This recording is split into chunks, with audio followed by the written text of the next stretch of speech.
Have you ever tried creating a WordPress website on Pantheon, only to find that the site gets stuck during creation and then even the important buttons like Visit Dev Site and Site Admin completely disappear?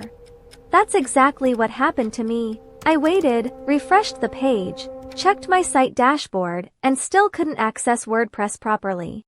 Eventually, Pantheon support confirmed that my site hadn't been created correctly and recommended deleting the incomplete site and creating it again. So in this video, I'm going to show you exactly how I deleted that problematic Pantheon website and what you should do if you face the same situation. To resolve this problem, we'll first open Microsoft Edge on our computer and search for Pantheon.io. It may take a few seconds to load. If you're using a mobile phone, you can simply open Google or Chrome and search for Pantheon.io to access the official website. Now we're on the official Pantheon website. Click the link to open the platform. Once the interface loads, click the option at the top where I'm pointing with my cursor. This will take us to the Pantheon dashboard. Okay, we're now on the dashboard. To delete our website, go to the second option on the left-hand side. Sites. Here, you'll see the website we created. In my case, it's Digiprompt Biz. Click on the site name to open its dashboard. Once the site dashboard opens, scroll down to the bottom, where you'll find the delete option. But before deleting the site, Pantheon will ask you to confirm the website name.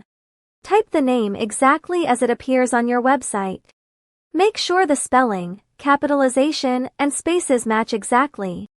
Once you've entered the name correctly, confirm the deletion. And there we go, the site has been deleted successfully, and we can see the confirmation notification on the screen.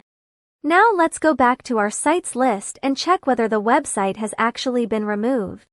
I've refreshed the page, and as you can see, the website is no longer appearing in the list. Let's check the sites section one more time. As you can see, it now shows 0 sites, which confirms that our website has been successfully deleted. And that's it for today's video. And finally, I solved the problem and successfully created a new WordPress website. So, in my next video, I'll show you exactly how I created my WordPress website successfully after facing this hurdle. If you're facing the same problem, make sure you watch the next video. Thanks for watching, and I'll see you in the next one.